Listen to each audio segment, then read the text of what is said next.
Hello guys, എല്ലാവർക്കും Johnny സ്പാർക്കിലേക്ക് സ്വാഗതം. നമ്മുടെ യൂട്യൂബ് ചാനലിൽ പുതിയൊരു അപ്ഡേറ്റ് വന്നിട്ടുണ്ട്. അതെന്തെന്ന് പറഞ്ഞാൽ, നമ്മളിപ്പോൾ നമ്മുടെ ചാനൽ ഷെയർ ചെയ്യണമെങ്കിൽ അതിൻ്റെ ലിങ്കാണ് നമ്മൾ പലർക്കും ഷെയർ ചെയ്ത് കൊടുക്കുന്നത്. ഇപ്പോഴുള്ള പുതിയ അപ്ഡേറ്റ് എന്ന് പറഞ്ഞാൽ, നമ്മളുടെ ചാനലിൻ്റെ QR കോഡ് നമുക്ക് ഷെയർ ചെയ്യാൻ പറ്റും. അത് എങ്ങനെയാണെന്ന് ഞാൻ കാണിച്ചു തരാം. അതിനായി നമ്മുടെ യൂട്യൂബ് ആപ്ലിക്കേഷൻ ഓപ്പൺ ചെയ്യുക. എന്നിട്ട് നമ്മുടെ ചാനൽ ലോഗിൻ ചെയ്യുക.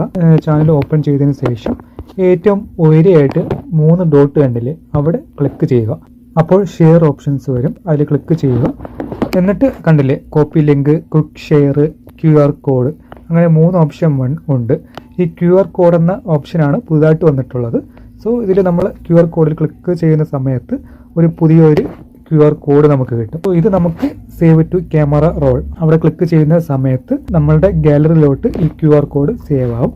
പിന്നെ ഇത് നമുക്കിപ്പോൾ വാട്സാപ്പ് ഗ്രൂപ്പിലോ ഫേസ്ബുക്കിലോ ഇൻസ്റ്റാഗ്രാമിലോ അങ്ങനെ ആർക്ക് വേണമെങ്കിൽ ഈ കോഡ് നമുക്ക് ഷെയർ ചെയ്യാൻ പറ്റും. ഈ QR കോഡ് സ്കാൻ ചെയ്യുമ്പോൾ നമ്മുടെ ചാനൽ ഓപ്പൺ ആയി വരും.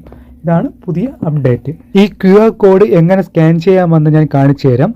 ഈ വീഡിയോയിൽ കാണിക്കുന്നത് പോലെ നമ്മുടെ ഫോണിന്റെ ക്വിക്ക് ബട്ടൺ ഏരിയ എടുക്കുക. അവിടെ സ്കാൻ QR കോഡ് എന്ന് പറഞ്ഞൊരു ഓപ്ഷൻ ഉണ്ട്, അതിൽ ക്ലിക്ക് ചെയ്യുക. അപ്പോൾ നമ്മുടെ ക്യാമറ ഓപ്ഷൻ ഓണായി വരും. അതിൽ ഗാലറി സെലക്ട് ചെയ്യുക. ഗാലറി സെലക്ട് ചെയ്ത് നമ്മൾ സേവ് ചെയ്തിട്ടുള്ള നമ്മുടെ QR കോഡ് അപ്ലോഡ് ചെയ്യുക. ഈ QR കോഡ് അപ്ലോഡ് ആവുന്ന സമയത്ത് നമ്മുടെ ചാനലിന്റെ ലിങ്ക് കാണിക്കും. ആ ലിങ്കിൽ ക്ലിക്ക് ചെയ്യുമ്പോൾ നമ്മുടെ ചാനലിലോട്ട് പോകും. അതുപോലെ ഓപ്പൺ ലിങ്ക് എന്ന് കാണിക്കും, കോപ്പി ലിങ്ക് എന്ന് കാണിക്കും. ഈ രീതിയിലൊക്കെ നമുക്ക് ഷെയർ ചെയ്യാൻ പറ്റും.